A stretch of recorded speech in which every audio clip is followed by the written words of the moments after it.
Hello and welcome to Rathod science academy. ఈ రోజు మనం ఈ క్లాస్లో వెరీ ఇంపార్టెంట్ ఆర్టికల్స్ మన హిందీ పేపర్లో ఏమొచ్చాయో చూద్దాం. ఫస్ట్ ఆఫ్ ఆల్ టైటిల్ చూడగానే మనం ఎలా కీవర్డ్ ఐడెంటిఫై చేయాలి, కీవర్డ్ని మనం ఏ సిలబస్ కింద పెట్టుకోవాలి అండ్ ఎలా ఇంటర్కనెక్ట్ చేసుకోవాలి, క్వశ్చన్స్ ఎలా వస్తాయి, ప్రిలిమ్స్ అండ్ మెయిన్స్ ఎవ్రీథింగ్ తెలుసుకుందాం ఈ వీడియో. అండ్ లాస్ట్లో మీకు ప్రిలిమ్స్ ప్రాక్టీస్ క్వశ్చన్స్ కూడా ఇస్తాను. So that please don't skip this video anywhere, last వరకు చూడండి. So that you'll be getting lots of insights regarding this current affairs. Okay, so first article చూస్తున్నట్లయితే swim or sink, reptile patrols likely on Bangladesh border. So ఈ article చూడగానే మనకి ఏం తెలుస్తుంది అంటే ఈ టాపిక్ బంగ్లాదేశ్ బార్డర్కి సంబంధించిందని తెలుస్తుంది. సో ఈ ఆర్టికల్ని మనం ఇండియా బంగ్లాదేశ్ రిలేషన్స్ చదువుకోవచ్చు అనమాట. India Bangladesh relations. అండ్ మన సిలబస్లో చూసుకున్నట్లయితే ఈ topic India and its neighbourhood కింద వస్తుంది. It is part of GS paper 2 under international relations. Okay, ఇక్కడ ఫస్ట్ మనం చూడాల్సింది ఏంటంటే ఇండియా అండ్ బంగ్లాదేశ్కి డైరెక్ట్గా మనకి బార్డర్ అయితే ఉంది. బంగ్లాదేశ్ ఇండియా కాకుండా వేరే ఏ కంట్రీస్తో ఇండియా బౌండరీ షేర్ చేసుకుంటూ చూడాలి.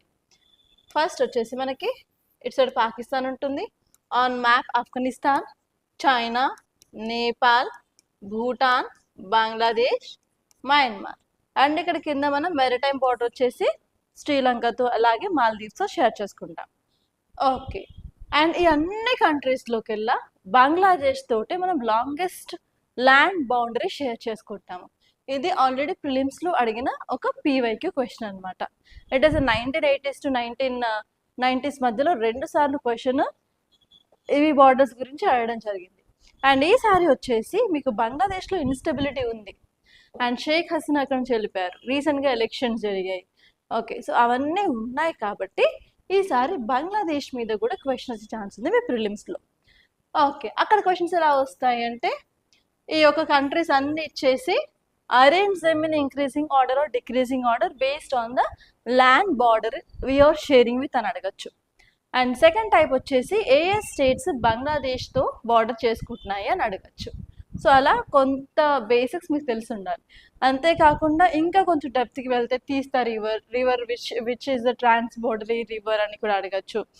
అండ్ నెక్స్ట్ వచ్చేసి మనకి బంగ్లాదేశ్కి ఉన్న ఇష్యూస్ మీద కూడా ప్రిలిమ్స్ క్వశ్చన్ వచ్చే ఛాన్స్ ఉందన్నమాట. సో ఇన్ డీటెయిల్ మీరు ఎవ్రీథింగ్ చదువుకోవాలి. Okay,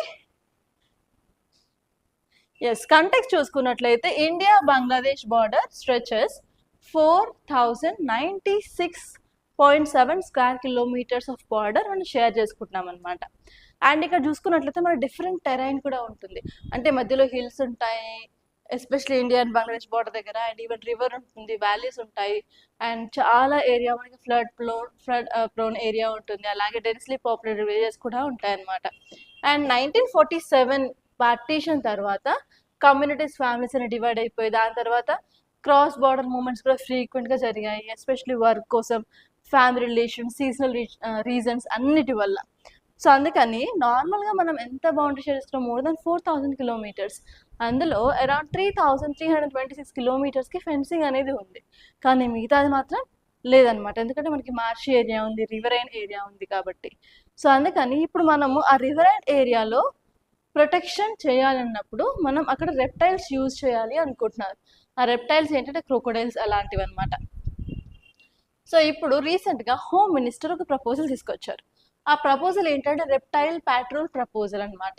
so they want to use reptiles like snakes కానీ క్రోకోడైల్స్ కానీ అక్కడ వల్నరబుల్ రివరైన్ ట్రాప్స్ అయితే ఎక్కడైతే ఉన్నాయో అక్కడ వాటిని విడిచిపెట్టడం వల్ల we can maintain proper safety and security across this riverine borders అని చెప్పి మన మినిస్ట్రీ ఆఫ్ హోమ్ అఫైర్స్ చెప్పారు. సో మనకి around 175 kilometres of porous riverine marshy gaps ఉన్నాయి కదా, సో అక్కడ మనం స్నేక్స్ అండ్ క్రోకోడైల్స్ని యూజ్ చేసి యాజ్ ఎ బయోలాజికల్ డిటరెన్స్ లాగా మనం వాటిని న్యాచురల్ పెట్రోల్స్ లాగా యూజ్ చేయొచ్చు అన్నదనమాట. సో ఎందుకు ఇప్పుడు ఇండియా పెట్రోలింగ్ కోసం రెప్టైల్స్ యూజ్ చేయాలనుకుంటుంది అంటే ఫస్ట్ వచ్చేసి సెక్యూరిటీ గ్యాప్స్ చాలా ఉన్నాయి. ఎస్పెషలీ ఇక్కడ ఫ్లో అయ్యేది మనకి హిమాలయన్ రివర్స్, మనకి మాన్సూన్ టైంలో రెయిన్ వస్తుంది అండ్ అలాగే న్యాచురల్గా గ్లేషియర్స్ నుంచి వాటర్ అనేది ఇన్ఫ్లో ఉంటుంది ఈ రివర్స్లోకి. సో అందుకనే మనకి ఫ్రీక్వెంట్గా ఫ్లడ్స్ అలాగే ఈ యొక్క హిమాలయన్ రివర్స్‌తో ప్రాబ్లమ్ ఏంటి అంటే అవి కోడ్స్ అనేది ఎప్పుడు చేంజ్ చేస్తూ ఉంటాయన్నమాట ఫ్రీక్వెంట్‌గా. దానివల్ల కూడా ఫ్లడ్స్ వచ్చే ఛాన్స్ ఉంది. అందుకని ఎలాంటి ఫెన్సెస్ యూజ్ చేసినా కూడా అవి ఇన్‌ఎఫెక్టివ్‌గా ఉన్నాయి. సో, అందుకే we want to use biological predators అన్నట్టు ఇక్కడ చెప్పడం జరిగింది. అండ్ అంతేకాకుండా BSF especially India, Bangladesh, India, Pakistan దగ్గర బార్డర్ చేసేది బార్డర్ సెక్యూరిటీ ఫోర్స్ అనమాట. ఈ బీఎస్ఎఫ్కి కూడా చాలా ప్రాబ్లమ్స్ అనేవి ఉన్నాయి. For example shortage of man power, outdated methods use చేస్తున్నాయి. అందుకని వాళ్ళు కూడా హ్యూమన్ ప్యాట్రోలింగ్ కంటే యానిమల్ ప్యాట్రోలింగ్ పెట్టుకుంటే బాగుంటుంది అని అనుకుంటున్నారు. అండ్ అంతేకాకుండా deterrence strategy, snakes and crocodiles create a fear factor. Okay, అందుకని కూడా చాలా మంది జంప్ చేయడానికి, స్విమ్మింగ్ చేయడానికి కూడా ధైర్యం అనేది చేయరు. దానివల్ల కొంతవరకు ఇల్లీగల్ మైగ్రేషన్ ని కంట్రోల్ చేయొచ్చు అని అంటున్నారు అనమాట. ఓకే, నెక్స్ట్ ఆర్టికల్ చూసినట్లయితే states can reap benefits of women's reservation says prime minister. మన ప్రైమ్ మినిస్టర్ ఒక స్టేట్మెంట్ చేశారు. అదేంటంటే ఉమెన్స్ రిప్రజెంటేషన్ ఇన్ పాలిటిక్స్. రీసెంట్గా మనం 106th constitution amendment act pass చేసాం.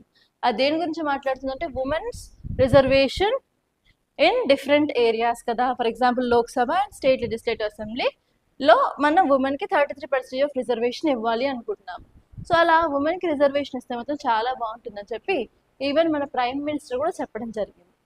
సో మీరు ఉమెన్ ఎంపవర్మెంట్, ఉమెన్ ఇష్యూస్, అలాగే మనం gender equality, sustainable development goals మాట్లాడినప్పుడు ఈ టాపిక్ని మనం తీసుకోవచ్చు అనమాట.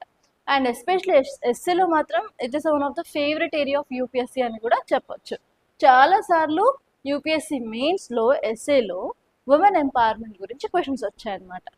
ఓకే, సో ఈ టాపిక్ని మనం పాలిటీ పాయింట్ ఆఫ్ వ్యూలో చూడొచ్చు, ఎస్ఏలో చూడొచ్చు, అండ్ ఈవెన్ సోషల్ ఇష్యూస్ చూడొచ్చు.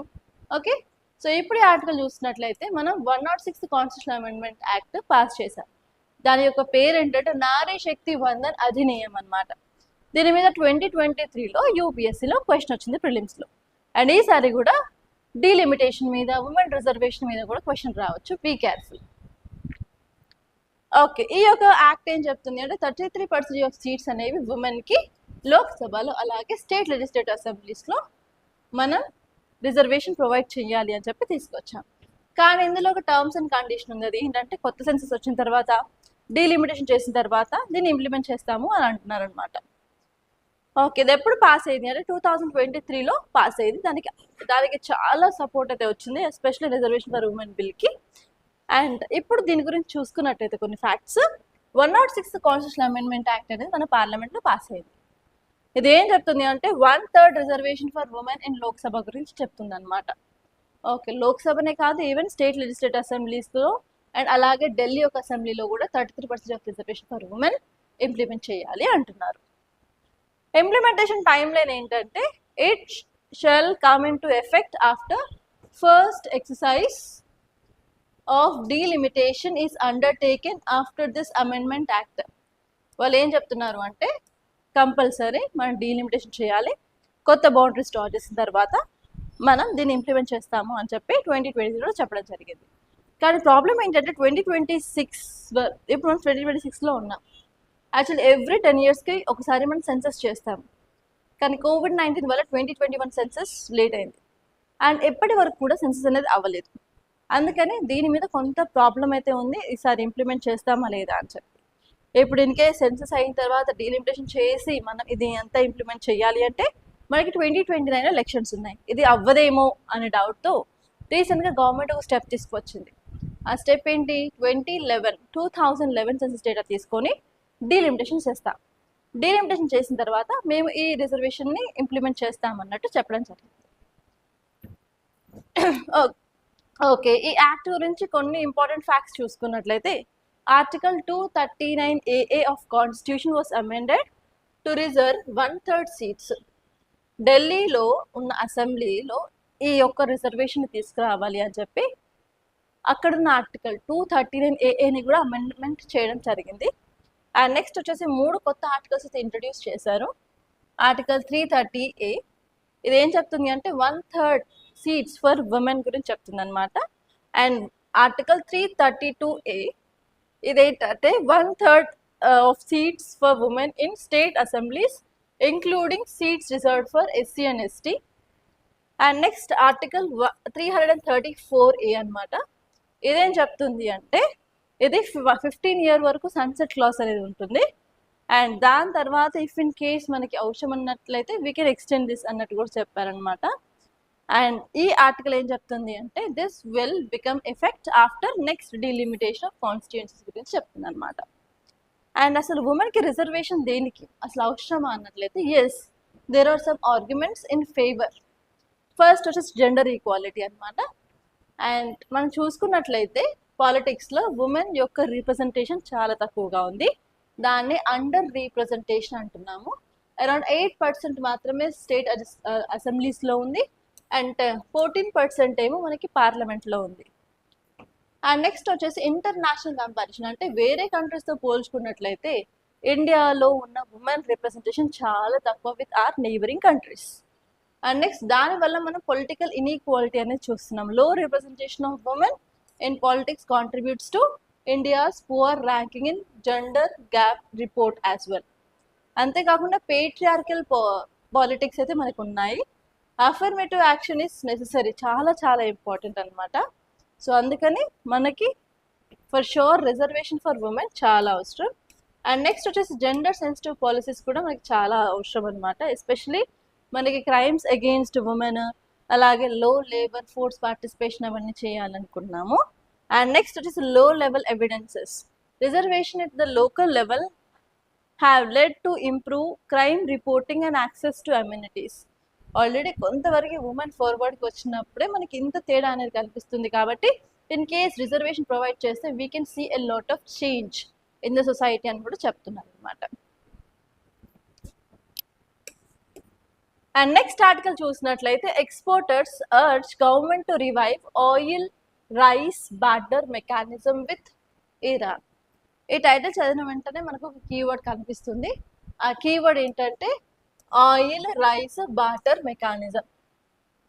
ఓకే, మనకి ఎకనామిక్ ఆర్గనైజేషన్ చూసుకున్నట్లయితే ఫస్ట్ ఎకనామిక్ ఆర్గనైజేషన్ ఎవాల్వ్ అయింది విత్ హ్యూమన్స్ డెవలప్మెంట్ అంటే అది బార్టర్ సిస్టమ్. బార్టర్ సిస్టమ్ అంటే ఇచ్చి పుచ్చుకోవడం అనమాట. వాళ్ళు ఒకటి ఇస్తారు, అది మనం తీసుకొని మన దగ్గర నుంచి వాళ్ళకి ఇవ్వడం అనమాట. అలా ఎకనామిక్ యాక్టివిటీస్ తీర్చుకునే వాళ్ళు ఎర్లియర్ టైంలో. సో ఇక్కడ ఈ టైటిల్ చూసినట్లయితే exporters urge government to revive oil rice barter system with Iran. మనకి ఇంతకుముందు ఇరాన్తో ఆయిల్ రైస్ బార్టర్ సిస్టమ్ ఉండేది. అంటే ఇండియాలోని బాస్మతి రైస్ వాళ్ళకి ఇచ్చేసి మనం అక్కడ నుంచి ఆయిల్ని తెచ్చుకునే వాళ్ళం. సో ఇప్పుడు ఈ ఆర్టికల్ ఏం చెప్తుంది అంటే ఇంతకు ముందు ఉన్న ఆయిల్ రైస్ బార్టర్ సిస్టమ్ని మళ్ళీ రివైవ్ చేయండి అని ఈ ఆర్టికల్ అయితే చెప్పడం జరిగింది అనమాట. ఒకసారి దాని గురించి క్లియర్గా చూద్దాం. అండ్ ఈ టాపిక్ వచ్చేసి ఎకనామీలో ఇంపార్టెంట్, అలాగే జిఎస్ పేపర్ 2 అంటే ఇంటర్నేషనల్ రిలేషన్స్లో కూడా ఇంపార్టెంట్. సో ఇక్కడ టైటిల్ చూసుకున్నట్లయితే మనకి exporters urge government to revive oil rice barter mechanism అని అంటున్నారు. సో కంటెక్స్ట్ ఏంటంటే India and Iran have a long history of bilateral trade. మనం హిస్టారికల్గా ట్రేడ్ చేసుకున్నట్లయితే ఇరాన్ నుంచి మనకి క్రూడ్ ఆయిల్ వచ్చేది, మనం ఇండియా నుంచి బాస్మతి రైస్ని పంపించే వాళ్ళం. Not only basmati rice, even tea, textiles and pharmaceuticals కూడా ఎక్స్చేంజ్ చేసుకునే వాళ్ళం అనమాట. And India is one of the key market, Iran అనేది ఒక కీ మార్కెట్ అనమాట మన ఇండియన్ బాస్మతి రైస్కి. Okay, and Iran is one of the largest importers and consumers of our rice అనమాట. సో ఇప్పుడు మనం ఆయిల్ రైస్ బార్టర్ సిస్టమ్కి వచ్చినట్లయితే ఇండియన్ బాస్మతి రైస్కి ఒక ప్రీమియం అరోమాటిక్ వెరైటీస్ మన ఇండియాలో ఉన్నాయన్నమాట. ఓకే, అవి ఇచ్చేసి మనకి ఇన్ రిటర్న్గా ఇరానియన్ క్రూడ్ ఆయిల్ తెచ్చుకునే వాళ్ళం. ఆ టైంలో ఈవెన్ ఇండియన్ రూపీస్ యూజ్ చేసి ఎగ్జిస్టింగ్ రూపీ పేమెంట్ మెకానిజంతో మనం ట్రేడ్ కూడా చేసేవాళ్ళం. దట్ ఈస్ బిఫోర్ 2012 అనమాట. అండ్ నెక్స్ట్ వచ్చేసి ఇలా రైస్ బార్టర్ సిస్టమ్ అనేది very very important for the transaction and traditional banking system. And even మనం రూపీస్లో ట్రేడ్ చేసే వాళ్ళం కానీ మనకు అంత ఇంపాక్ట్ అనేది ఉండకపోయింది అనమాట. కానీ because of what, because of ఈ యొక్క శాంక్షన్స్ ఆఫ్ యుఎస్, ఆ భయం వల్లే మనం ఇదంతా తగ్గించామన్నమాట. సో ఇప్పుడు మళ్ళీ ఎక్స్పోర్టర్స్ ఈ rice and oil trade barter సిస్టమ్ని మళ్ళీ రీవైవ్ చేయమని అడుగుతున్నారు. దీనివల్ల అడ్వాంటేజెస్ ఏంటంటే మన యొక్క బాస్మతి ఎక్స్పోర్ట్ ఇండస్ట్రీ అనేది ఇంకా ఎక్స్పాండ్ అవ్వచ్చు. అండ్ దానివల్ల చాలామందికి ఎస్పెషలీ ఇన్ పంజాబ్ వాళ్ళకి జాబ్స్ అనేవి మనం క్రియేట్ చేయొచ్చు. అండ్ అంతేకాకుండా మనం కంటిన్యూటీ ఆఫ్ ట్రేడ్ని కూడా ఎన్షూర్ చేయొచ్చు. అండ్ ఇండియాస్ ఎనర్జీ సెక్యూరిటీని మెయింటైన్ చేయొచ్చు. అండ్ ఈవెన్ ఇరాన్కి కూడా ఒక బెనిఫిట్ ఉంది ఏంటంటే హై క్వాలిటీ బాస్మతి రైస్కి యాక్సెస్ అనేది దొరుకుతుంది అనమాట. అంతేకాకుండా ఇప్పుడున్న డిమాండ్కి తగ్గట్టు సరిపోతుంది. And it can also utilise rupees for essential imports కూడా అని చెప్పొచ్చు అనమాట. కానీ కొన్ని ఛాలెంజెస్ ఉన్నాయి. ఆ ఛాలెంజెస్ ఏంటంటే లాజిస్టిక్స్, ప్రాపర్గా ట్రాన్స్పోర్ట్ సిస్టము, షిప్పింగ్ సిస్టము, ఇప్పుడు కాన్ఫ్లిక్ట్స్ జరుగుతున్నాయి కాబట్టి అది అంత ఎఫెక్టివ్ కాదు అంటున్నారు. అండ్ అంతేకాకుండా గవర్నమెంట్ అప్రూవల్ చాలా ఇంపార్టెంట్, వాల్యుయేషన్ మెకానిజమ్స్ కూడా మనం తీసుకురావాలి అంటున్నారు.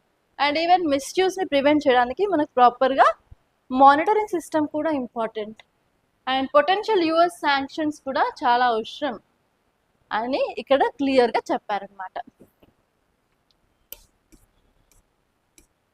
అండ్ నెక్స్ట్ ఆర్టికల్ ఇక్కడ చూడండి, how energy efficiency drive seasonal mountain bird migration. ఈ ఆర్టికల్ క్లియర్గా బర్డ్ యొక్క మైగ్రేషన్ గురించి చెప్తుంది అనమాట. బర్డ్స్ అనేవి మనం బయో ఇండికేటర్స్ లాగా కూడా చాలా సార్లు యూజ్ చేస్తాం. ఎస్పెషల్లీ కోల్ మైనింగ్లో మనకి సల్ఫర్ డిఆక్సైడ్ ఉందా లేదా అని చెక్ చేయడానికి ఒక బర్డ్ని తీసుకుని వెళ్తాం. అది స్పృహదకి పడిపోతే అక్కడ ఓకే గ్యాస్ ఉంది, అక్కడికి వెళ్ళకూడదు అని చెప్పి మనకు అర్థమవుతుంది. సో ఇక్కడ ఏమవుతుంది అంటే బర్డ్స్ చాలా తక్కువ టెంపరేచర్ చేంజ్ వచ్చినప్పుడు తట్టుకోలేవు అనమాట. సో కాబట్టి అవి ఒక ఏరియా నుంచి ఇంకొక ఏరియాకి మైగ్రేట్ అవుతూ ఉంటాయి. సో ఇక్కడ ఈ ఆర్టికల్ ఏం చెప్తుంది అంటే అసలు బర్డ్స్ ఎందుకు మూవ్ అవుతాయి ప్రైమరీగా అన్నట్లయితే ఫస్ట్ వచ్చేసి ఇన్ సర్చ్ ఆఫ్ ఫుడ్ అనమాట. ఫుడ్కి వాళ్ళు వెళ్తూ ఉంటారు. నెక్స్ట్ వచ్చేసి ఎస్కేప్ కాంపిటీషన్ ఏమైనా వేరే స్పీసీస్తో ఉన్నట్లయితే వాటిని తట్టుకోవడానికి వెళ్తారు. అండ్ ఈవెన్ టెంపరేచర్ చేంజ్ ఏమైనా ఉంటే అది కూడా నారోగా అది తట్టుకోలేవు కాబట్టి సేఫ్ టెంపరేచర్ ఉన్న ఏరియాస్కి వెళ్తూ ఉంటాయి అన్నమాట. సో ఇక్కడ ఏం చెప్తుంది అంటే ఈ ఆర్టికల్ బర్డ్స్ అనేవి more and more increasing resources and to stay with in the climate niche to which they are adapted. They also migrate to short distances up and down mountains around the world. So చాలా వరకు birds అనేవి migrate అవ్వడానికి major reason in search of food, next వచ్చేసి temperature maintain చేయడం, and next వచ్చేసి ఈజీగా అవి adapt అవ్వడానికి ట్రై చేస్తాయి.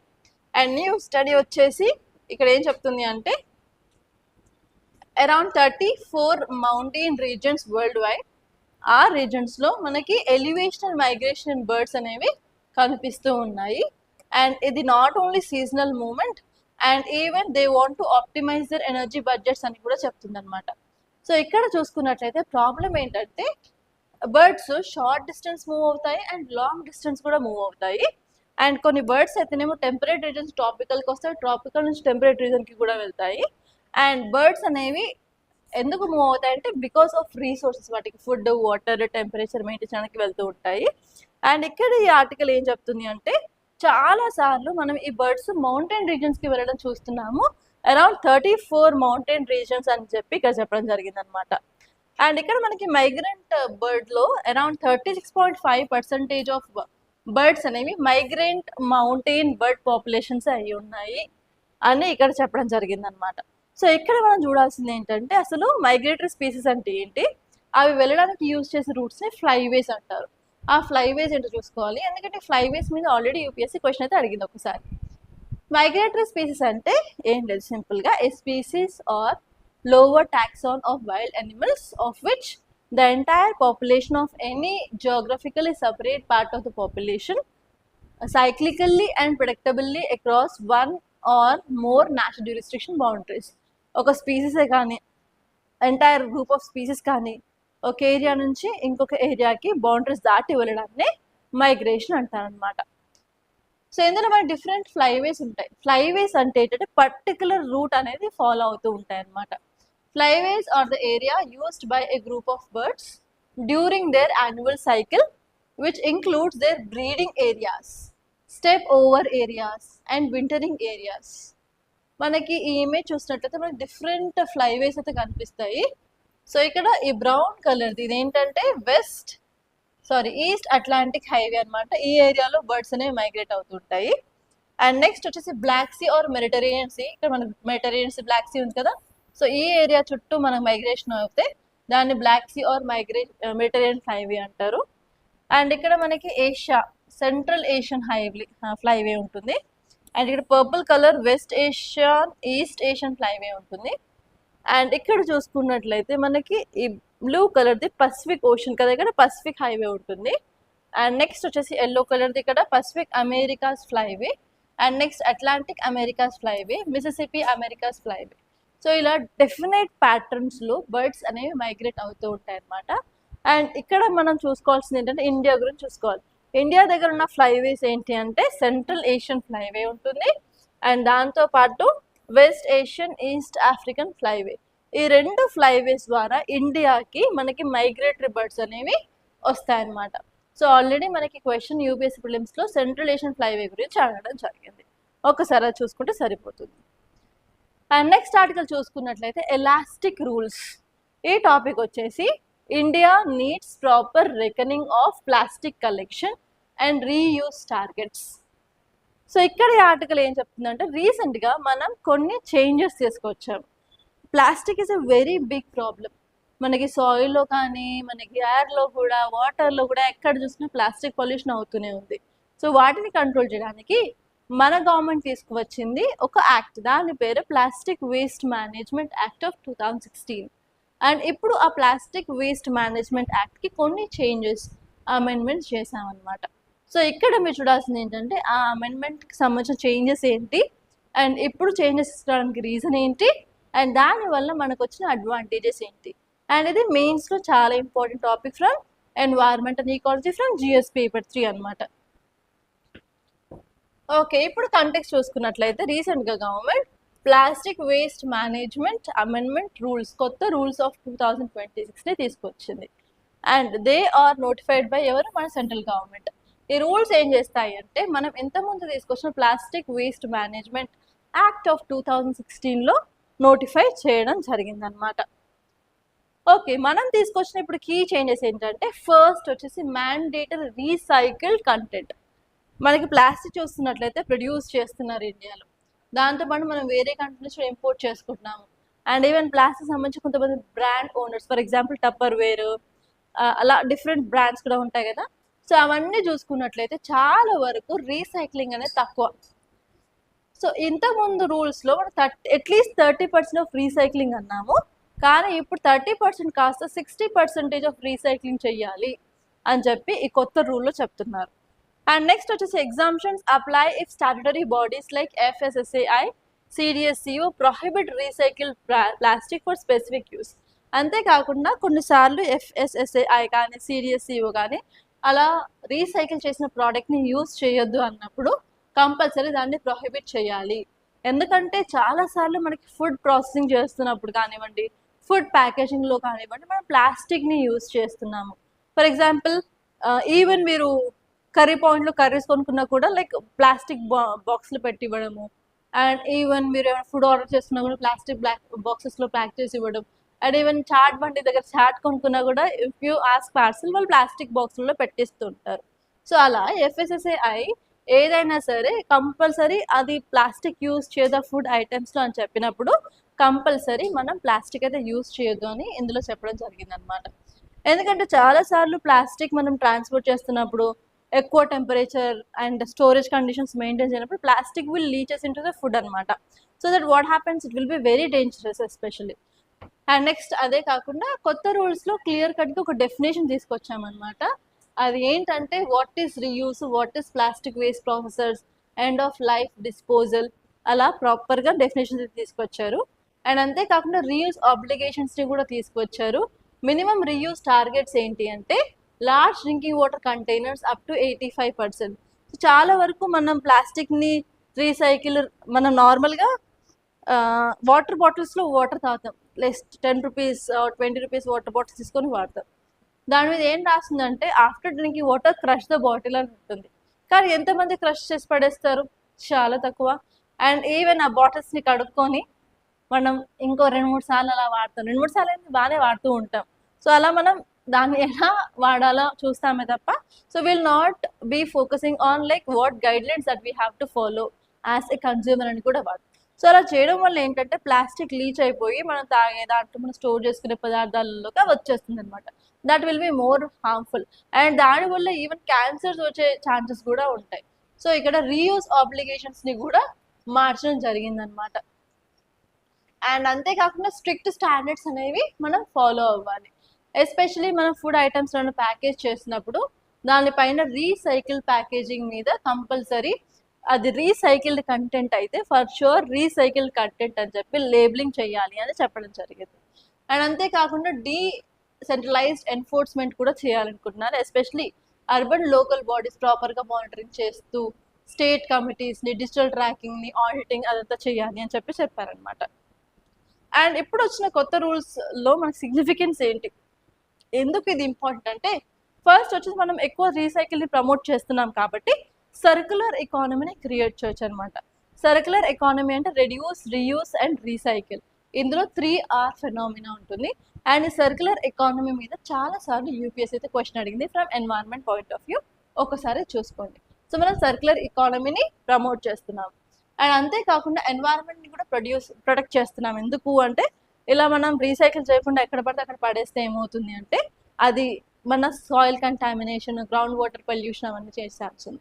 దానివల్ల మనకి ఏంటంటే ఓవరాల్గా ఎన్వైరన్మెంట్ మీద ఇంపాక్ట్ ఉంటుంది. అది జరగకుండా వీఆర్ ప్రొటెక్టింగ్ అవర్ ఎన్వైరన్మెంట్ అనమాట. అండ్ అంతేకాకుండా పీపుల్ యొక్క హెల్త్ని కూడా మనం ఇంప్రూవ్ చేస్తున్నాము. వాళ్ళ యొక్క హెల్త్ మీద నెగిటివ్ ఇంపాక్ట్స్ని కూడా చూసుకుంటున్నాము. ఎస్పెషల్లీ మైక్రో ప్లాస్టిక్ పొల్యూషన్ తగ్గిస్తున్నాము. అండ్ ఈవెన్ గవర్నెన్స్ కూడా ప్రాపర్గా ఎన్వైరన్మెంట్ ప్రొడ్యూసర్ రెస్పాన్సిబిలిటీ కానివ్వండి, కంప్లైంట్స్ కానివ్వండి, అకౌంటబిలిటీని కూడా ఇంక్రీజ్ చేస్తున్నాం అనమాట. అండ్ ఈసారి ఈ యొక్క రూల్స్ మీద మెయిన్స్లో క్వశ్చన్ వచ్చే ఛాన్స్ ఉంది, క్లియర్గా చూసుకోండి. అండ్ ఇక్కడ నేను 2 ప్రాక్టీస్ క్వశ్చన్స్ తీసుకొచ్చాను. And these are not related to our syllabus. Okay, అంటే మనం ఈరోజు తీసుకున్న కరెంట్ అఫైర్స్ క్వశ్చన్స్ కాకుండా ఇవి ఆల్రెడీ పీవైక్యూస్లో అడిగిన థీమ్స్ తీసుకొని చేశాను అనమాట. ఫస్ట్ వచ్చేసి consider the following statements regarding fundamental rights. First వచ్చేసి statement they are available only to citizens of India. Second వచ్చేసి they can be suspended during national emergency. And third వచ్చేసి they are enforceable by courts. Which of the above are correct అని అడిగారు. So compulsory చాలా simple answer. And please ఆన్సర్ని కామెంట్లో చెప్పండి, don't miss it. And next వచ్చేసి consider the following statements regarding repo rate. రేపో rate మీరు బ్యాంకింగ్లో మానిటరీ పాలసీ చదువుకుంటారు. అండ్ పీవైక్యూస్ చూసినట్లయితే చాలాసార్లు యూపీఎస్సీ దీని మీద క్వశ్చన్ అడిగింది. సో ఇక్కడ చూసినట్లయితే ఫస్ట్ వచ్చేసి it is the rate at which RBI lends to commercial banks. Second వచ్చేసి increase in repo rate reduce inflation. Third వచ్చేసి it is decided by monetary policy committee. ఇందులో కూడా ఏ స్టేట్మెంట్స్ రైటో కింద అడుగుతున్నారు. So try to tell me in the comment box అండి. That's all guys, by this I'm concluding. And అనవసరంగా వేరే పనికిరాని ఆర్టికల్స్ చదువుతూ టైం వేస్ట్ చేయకండి.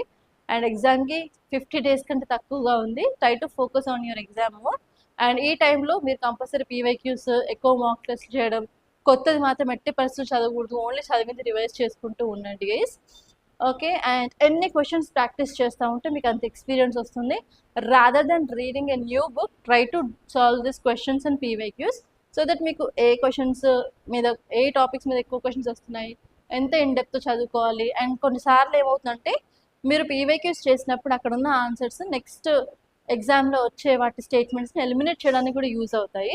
సో కంపల్సరీ అట్లీస్ట్ 1990 నుంచి అయితే పీవైక్యూస్ చేయడానికి ట్రై చేయండి ఫర్ షూర్. అండ్ చాలాసార్లు మీరు పీవైక్యూస్ చేస్తూ ఉంటే మీకు చాలా తెలుస్తూ ఉంటాయి. Because that will helps to identify the mind set of UPSC, ఎలా క్వశ్చన్స్ ఇస్తుంది, ఎందుకు ఇస్తుంది అని చెప్పి తెలుస్తుంది. So do that guys. And by this I'm concluding. Thank you so much for watching. And మీకు కనుక ఈ వీడియో నచ్చితే లైక్ చేయండి, అలాగే షేర్ చేయండి. అండ్ మరిన్ని అప్డేట్స్ కోసం మన ఛానల్ సబ్స్క్రైబ్ చేసుకోండి. Thank you so much guys.